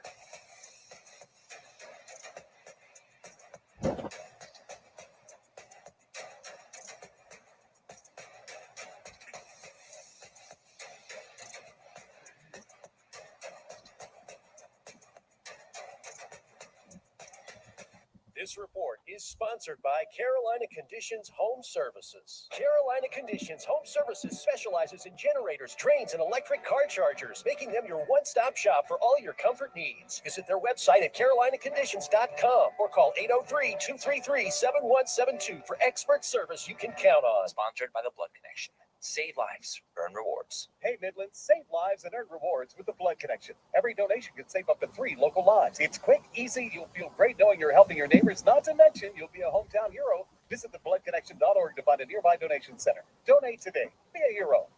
Plus tax and title with approved credit. Call 888-411-7640 for details. Columbia, listen very closely. Now until the end of the month at JT's Jeep Ram Lexington and Greystone Boulevard, Columbia, you get $10,000 in dealer rebates on a new Jeep or Ram. That's $10,000 cold cash. We need your trade. Get $5,000 more for your old car. And if you don't think you can get approved, think again. JT's the wizard of credit approvals. This offer ends on the 31st. JT's Jeep Ram Lexington and Greystone Boulevard, Columbia. Hey, this is Paul Romenstein, proud owner of Midlands Landscape and Lawns. Good news, we've opened a new location at 1612 North Lake Drive, right by the Lake Murray Dam. Come see us for decorative stone, gravel, mulch, pine straw, topsoil, you name it. Whether you're sprucing up the backyard or tackling a big project like a patio, a deck, or a retaining wall, we've got the materials and the know-how to help you. Stop.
Post-game show, Terry Ford. Appreciate you hanging out as we are at Cregger Showrooms in the Vista, corner of Gadsden and Washington. Just had dessert. I was telling Leslie, our sales manager that I am on a pure dessert diet now. Doctor put me on it. I didn't want to do it, but so I'm obviously inside munching on some desserts. Stop on out. We just gave away our tickets for South Carolina and Bama, but still a lot of good stuff to eat and drink. And we got T-shirts and you can register to win Clemson tickets for South Carolina Clemson. All right, let's get our buddy Conrad Van Order in here from Jocks in Birmingham. Conrad, you're missing desserts, man. Sorry. What kind of desserts you got, Terry? That sounds nice. I don't know what they were, but they were really good. There was chocolate there. There might be some coconut. I think they have the those brownies like the Blondie kind of thing. Had that. Yeah. Yeah, and of course I washed it down with craft beer because I'm on a craft beer dessert diet. I got to get that right. It's a craft beer dessert diet. That's my kind of diet right there. Hey, my friend, tell me something real quick. What the hell happened since Florida State? What's going on here, Conrad? All of a sudden, things went from the entire program was on fire after getting beat in Tallahassee and getting beat physically. And now this team hasn't lost. They've turned everything around. Ty Simpson might win the Heisman and even be a first-round pick in the NFL draft. What has changed, Conrad, with Kalen DeBoer and the Tide? Yeah, it's I mean, that's the $1 million question, and I think it's something that you talk about with teams from time to time across any sport, right? Maybe more often in football, where you look at it and go, man, maybe that loss is going to be the thing that turns the season around, and it's typically not the season opener when you're talking about that. But yeah, it certainly seems that that's the case here, where Alabama, I guess, underestimated a Florida State team that we now know is maybe not as good as they looked in that first week. And I guess they needed a reminder of how good they were not at that point. And we've seen Alabama really, really take off from there. But I do think the big takeaway for me with that team is, we talk so much in this new era of the portal and NIL and all these things of, players are sensitive and you have to coach them a different way. And, I think this Alabama team might be a little bit of an anomaly there, where it feels like this is a team that, they needed somebody to be hard on them. They needed tough coaching. They needed that tough love that Kalen DeBoer was not known for. And so as this team has evolved, I think we've seen Kalen DeBoer evolve as a coach as well. And it's kind of more of an old school feel from what we're used to in college football today. And the funny thing, we're talking to Conrad Van Order from Jocks in Birmingham.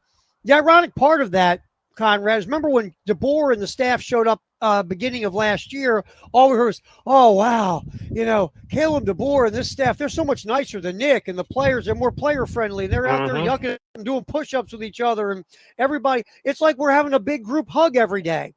And now, like you're saying, maybe they got a little old school here to get this team back on the right track. I find that very interesting from what we heard last year. Yeah, it's really a 180 from the things that you heard last year. And, of course, winning fixes a lot of things, as we all know, Terry, right? Because last year when you did have the losses to, a Vanderbilt at the time and Oklahoma that wasn't very good last year, what did people bring up? People were worried about, I heard they have trucks at practice, or they're playing music at practice, or Kalen DeBoer's not wearing a suit on the sideline, and all these things that you nitpick and take shots at and be viewed as, I guess more player friendly or more lax a style of coaching with Kalen DeBoer. And that really is, I think, the most remarkable thing. And if at the end of the year, if this continues, why Kalen DeBoer should be up for the coach of the year, national type awards, is because again, I can't remember seeing a coach essentially change his coaching style in the middle of the season the way that we've seen Kalen DeBoer do that. And I think it's been remarkable, and it's been what this team needed. But you are spot on in the fact that this is a very much so a 180 from what we saw last year when he got to Tuscaloosa. Conrad Van Order hanging out with us from Jocks in Birmingham here on the postgame show live from Cregger Showrooms in the Vista, our Tailgate Friday show here on the game. All right, so Ty Simpson, another interesting story. 5-star kid. A couple years ago, couldn't beat out Jalen Milroe. Everybody forgot about him. Had to compete for the job this year, and all of a sudden, boom, he might be the best quarterback in the country. Conrad, what did you do to help this guy?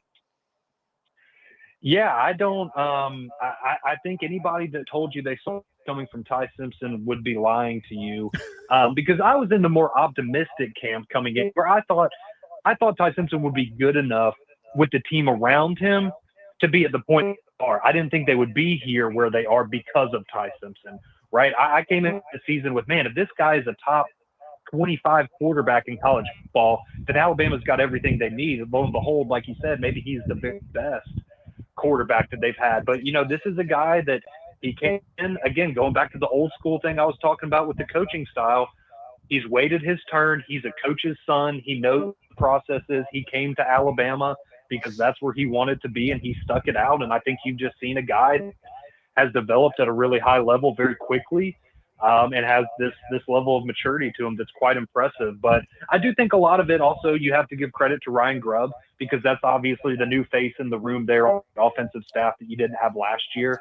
And I just think that there's more continuity there. I think now, being in year 2, the staff just feels more comfortable, and having a guy like Ty Simpson in there that's maybe more the prototypical style of quarterback that Kalen DeBoer and Grubb have had success with, you've seen incredible results so far.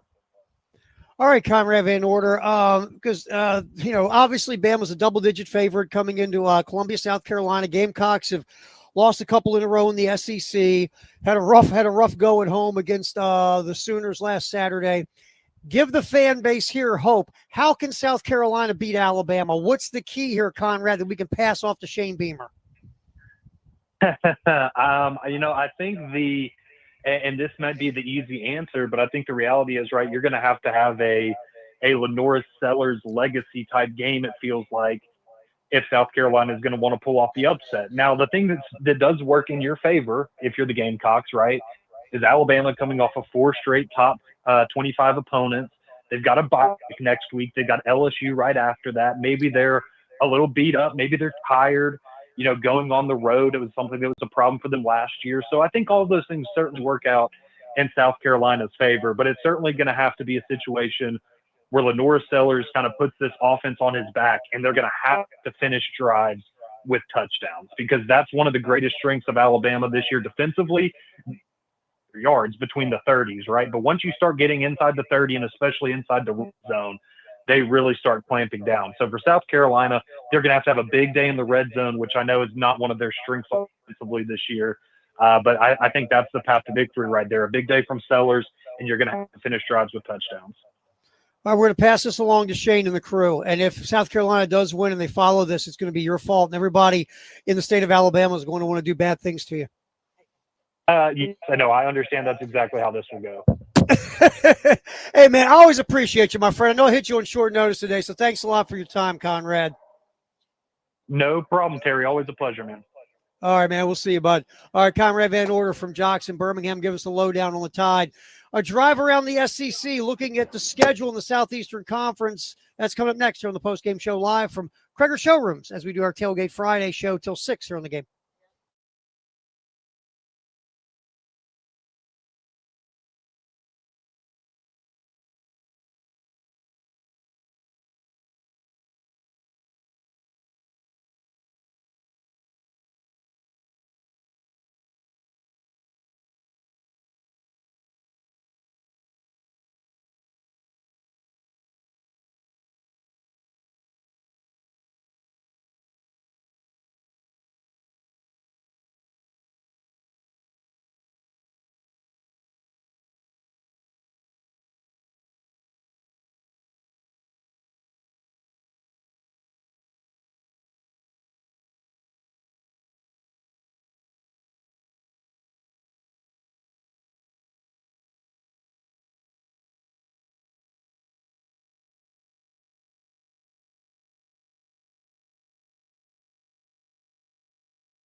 Only a couple things going on your ride home on a Friday. Burning Tree Drive at St. Andrews Road, we have an accident.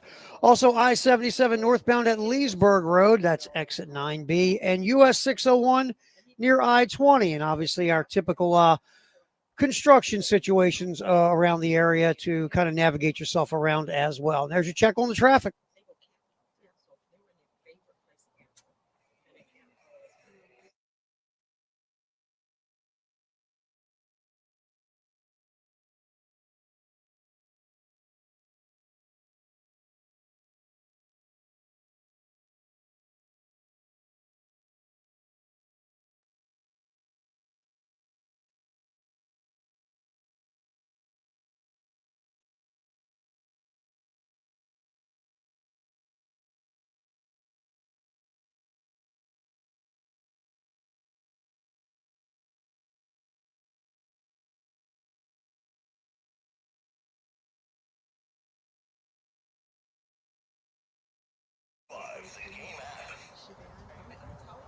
Now we're going to check a drive around the SEC here on the postgame show. We're live at Cregger Showrooms. Our tailgate show on Fridays. We go till 6 here on the game as we have food from Coyote Grills, also some fine beverages from Savage Craft as well, and the desserts made by me were awesome. All right, drive around the SEC real quick. Obviously, South Carolina, 11.5-point underdog against Alabama. We've been talking about it all day, and we'll get back to we'll just get to it now. Keys for South Carolina, got to play your best game of the year. Complimentary football, all three phases, all those cliches. And like Conrad Van Order said, Lennar Sellers has to play like Lennar Sellers did last year. He's got to put on the cape, come out of the phone booth, whatever you want to call it, go out there and be that dual threat danger that he was during the 6-game win streak last year. It is time for that. Whatever's been going on here, if it's just as simple as the offensive line can't block anybody, well, you got to scheme around it somehow. You got to get Sellers out, boots, rollouts, designed runs, get the ball out of his hand quick. You got a lot of wide receiver talent. Get the ball in their hands and let them get some yak yards. You've got to find a way to have Lennar Sellers have his best game of the season. That's really where you're at in this contest. Look, South Carolina's got talent on both sides of the ball. They do. I mean, that hasn't changed. It's just this talent hasn't played up to its ability this year, especially on offense. This is a day you got to get it clicking and cooking because the South Carolina defense can only do so much. Alabama's offense has been scoring in the upper 20s or 30s pretty much this entire season. You got to be able to score some points to win this football game, just flat out. That's where you're at. And that's just so a lot of this comes down to, can the South Carolina offense put together its best game of the season? So again, 11.5-point dogs, over under is 47.5. Oklahoma hosting Ole Miss. This is interesting.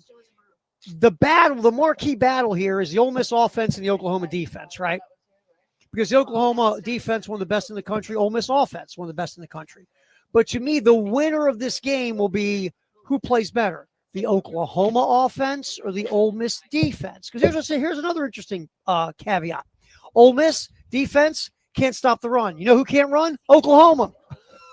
So this is good. This is where this game is won and lost with that matchup to me. I just think Ole Miss is better. I just do. And I think they'll go in there. They'll find a way to pull a W. I mean, Oklahoma's favored by 5.5. I think it's interesting that Lane Kiffin is having a meeting with his team to talk about the Florida rumors, to get that crap out of the way so he has a repeat of what he had a couple years ago when they had the Auburn rumors. And remember, Ole Miss fell apart. I think it's a smart by Lane. Sit there with them. Go, okay, guys, questions. You going to take the job? I'm here at Ole Miss. We're thinking about the season. I can't tell you the future. I know I love all of you deeply. Next. Or whatever you're going to say. But just get it out in the open and have a talk. I think Ole Miss goes into Norman and gets a win. And I'm going to say this now. Oklahoma gets loss number 2 on the season. If that does happen, again, you've used a mulligan. And you're running out of mulligans. I mean, you got Tennessee and Knoxville. You got Bama to play as well. You got Missouri. You got LSU. Oklahoma cannot afford to lose a home game, even if it is a ranked Ole Miss squad, and they're ranked higher than you. Brent Venables, again, a lot is expected this year. in Norman, Oklahoma. Missouri at Vanderbilt, I talked about it. I've been a flip-flopper on this game. Missouri's the better team. If they played on a neutral field 10 times, I think Missouri wins like 6 or 7 of them. The game's in Nashville. Game day's there. I've been flip-flopping on this game last couple days. Do I take the team I think is better, Missouri? Or do I take the team that's been on a year-long heater that doesn't beat itself and is really well coached in Vanderbilt with a trigger man that he could end up in New York, by the way. Could you see Diego Pavia winning the Heisman? Or if someone else wins it, does Pavia go on stage, bum rush them, knock them down, and steal their Heisman? I don't know. That game is going to be very interesting in Nashville. Again, if Vandy plays the game, there's no reason to think they can't walk away with a win. The only loss this year was the second half against Alabama. Vanderbilt didn't play their game. They turned the ball over. They did un-Vanderbilt things. So this is going to be a fun one to watch in Nashville. Number 22, Texas should have an easy time. Mississippi State can't stop anybody. Texas should go there. Arch Manning might even have a good game on Saturday. Or maybe not. But Mississippi State should find a way to lose to Texas in Starkville. LSU, all of a sudden, guess who's on the hot seat radar? The guy with the really cool Cajun accent, Brian Kelly. LSU is fighting for their playoff lives. Texas A&M comes in third ranked in the country, undefeated, and playing really well. There's a reason why you're ranked third in the country, and that's legit. LSU at home in Death Valley, usually it's pretty intimidating. LSU is the more desperate team, and sometimes in football, or just in life, if you're really desperate, it works out for you because you're really desperate. Something tells me LSU finds a way to win. I can't tell you why. It's just a feeling. A&M's better. They're better. Death Valley at night, and you're desperate. LSU might find a way to eke this thing out in some way, shape, or form. But it wouldn't surprise me if A&M walks out undefeated, but I'll go LSU. And look, oh my God. Elijah Campbell could quarterback Tennessee on Saturday, and the Volunteers will beat Kentucky. Yo, he could keep eating like that. He could hold a plate in his hand and quarterback with the other hand and still beat Kentucky. Because Kentucky's terrible. And if they want to swallow hard and pay the buyout, they'll have a new football coach in Lexington, Kentucky next year because they're a bad football team. With a capital bad. They're just bad.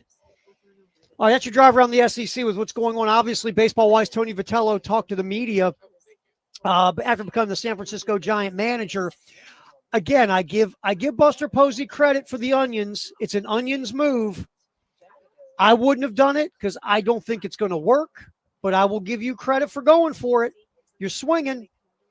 Vitello said, look, one thing I like about Tony Vitello is the honesty. He said, look, was this selfish? Absolutely. Basically, this is about me being a trailblazer and putting my name in the history books by being the first college baseball coach, head coach, to become a manager. I give Vitello. Understand you, brother. And again, I don't think it's going to work for a variety of reasons, but one is I don't know how Tony Vitello can take his act and now try to make that act work with grown men making more money than him for 162 games and for 6 months. I almost feel like that's the problem here. I don't know. I don't know if Vitello is that aware. How's that sound? And if he's not, he'll be the first manager in baseball history to be beaten to death by his own players. So we'll see where it goes. But here's the good news for Tony Vitello. He's going to bag $3.5 million roughly a year. He'll get that money even if he gets canned. And then you know what's going to happen? He can always go back to college and be a hell of a college baseball coach. It's a no-lose situation for Vitello. It just is. All right, there's your drive around the SEC. We'll pop back. We'll grab somebody from Cregger Showrooms to hop on with us, tell us about all the great things going on here as we wrap up our tailgate show. We'll watch Elijah Campbell eat on video. So as we wrap up the post-game show on a Tailgate Friday, live from Cregger Showrooms here on the Game.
Like I said, we're doing our Tailgate Friday show here from the Nest in the Vista. And look, we discuss how great the showroom is and whatever you're looking for to improve your home, whether it's, I don't want a tub in the bathroom. I want to do new bathroom stuff. I want new lighting, fixtures. I want new appliances. I love a really cool stainless steel refrigerator, microwave. How about a place to put all my bottles of wine where they're chilled and ready to roll? Well, you can find all that here at Cregger Showrooms, formerly the Nest, on the corner of Gadsden and Washington here in the Vista. And what you can do, look, make the phone call, 803-978-2025. You say, here's what I'm looking for. There's like 70 years of experience here at Cregger Showrooms. So you make that phone call, and they will put you in touch with the correct expert for whatever you're looking for. They'll bring you in, and they will just show you around, find out what you want, taste, budget, vision, and they'll make it happen for you here at Cregger Showrooms.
Yeah, matter of fact, give me two.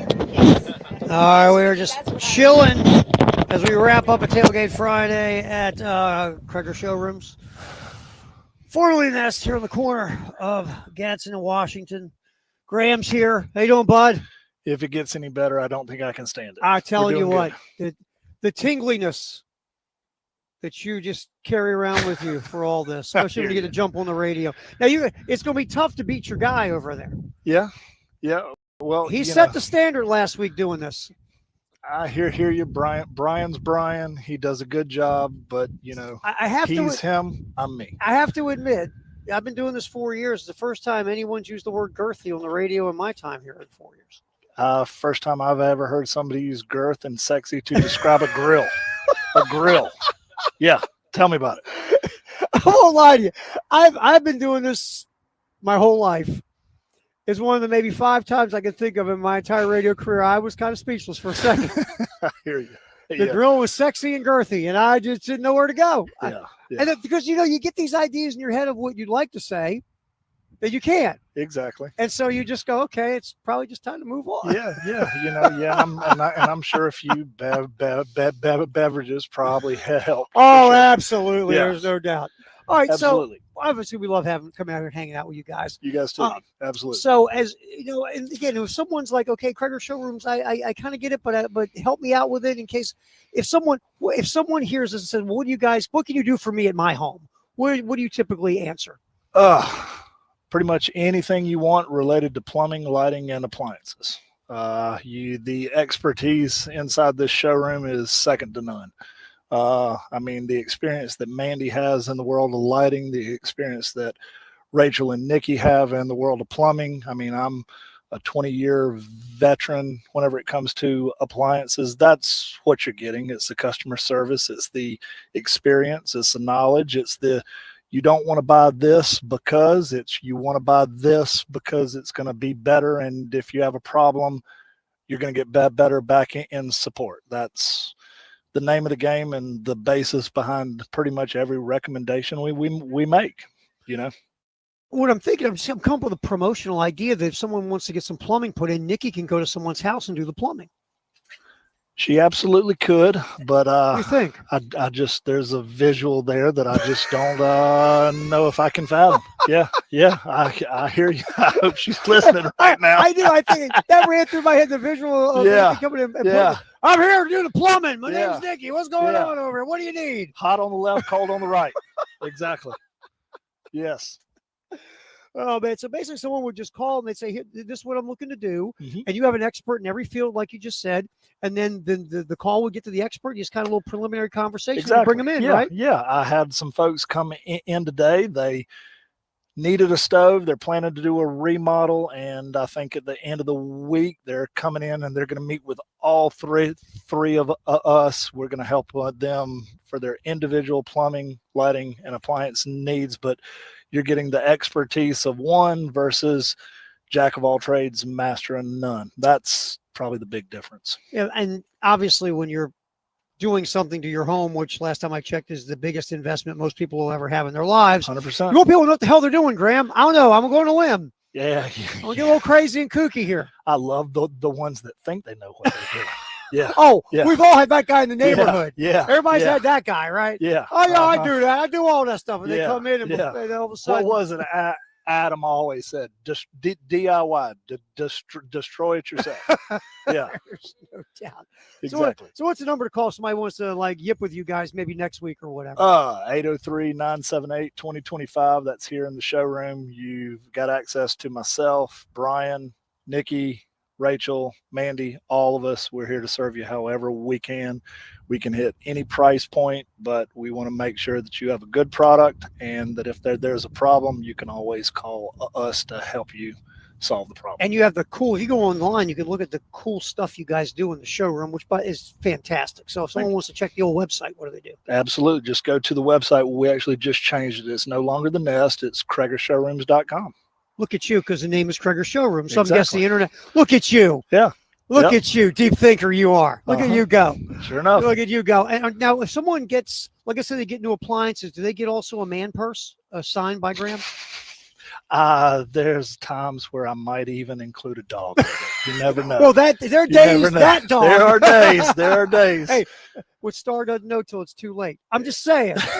I'm just saying, right? She does keep me warm at night, Terry. I don't think I could do that. Somebody's gonna have to take me to raise if that happens. The couch is a lonely, cold, It is. uncomfortable It place. is. I've heard. It is. Because I've never, I've heard. Yeah, right. Yeah. Very, very cold, very lonely. Man, I appreciate the hell out of you. Absolutely, Always thank man. you coming Thank you, over, Terry. our buddy Graham from Cregger Showrooms. We'll yip with you again soon. Look forward to All it. right, as man. always. Same here, my friend. We are wrapping up. Just a couple minutes left here in our little tailgate festivities here at Cregger Showrooms. Again, tomorrow, South Carolina hosting Alabama. I get it. I know a fan base that feels pretty bleak right now, pretty disgusted, pretty name the word. But two things here. Again, we go back to as we're looking for hope. Pieces of hope, Graham. We think back the last time I felt like this with the fan base was that week leading to the Tennessee game, and what happened. Stranger things have happened. Yeah, stranger thing. Look, we've seen weird UCLA beat Penn State, and now Penn State's gone to hell. Yeah. But UCLA beat a Penn State team nobody thought they could beat. We have seen craziness in college football this year on a bigger level than if South Carolina would beat Alabama, is what I'm saying. They got to play the game, man. Yeah, you got to go on the field, tee her up, and we'll see where it goes. We talked about it. Unleash Lennar Sellers, please, on Saturday. Turn him loose. Let him do the things he does. Get him out in space, roll him, boot him, get him out of trouble, out of heat, design runs, get rid of the ball quick. Let your receivers do what they're supposed to be able to do. Hopefully get a little bit of a run game. Defense can just, you're not going to stop Alabama. Just slow them down enough, and who knows, maybe we can see a W at the end of the day. Maybe. We can hope. We can hope. Absolutely. Absolutely. Block line. Please block. That would be a great idea. A little blocking on the offensive line would be phenomenal. Yes. That would be nice. All right. Graham, who, by the way, now, how long have you been doing this football analysis? Football, how long have we been doing this? 30 seconds? Yeah. Fine work by you, sir. Yeah. All right. We appreciate the folks at Cregger Showrooms, like always, for letting us hang out, and we'll bum around with you again soon. Hopefully, it's always been fun.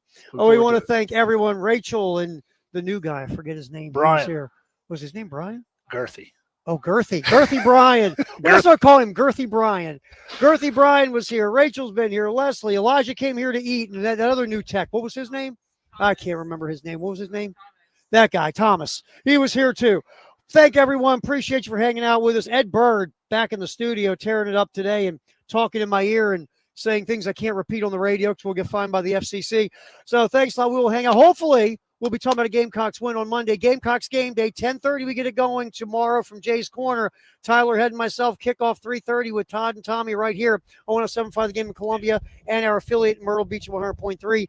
The best of the game is coming up, and then our high school football scoreboard show with Elijah and Justin Hall at 7 o'clock. All of that right here on The Game.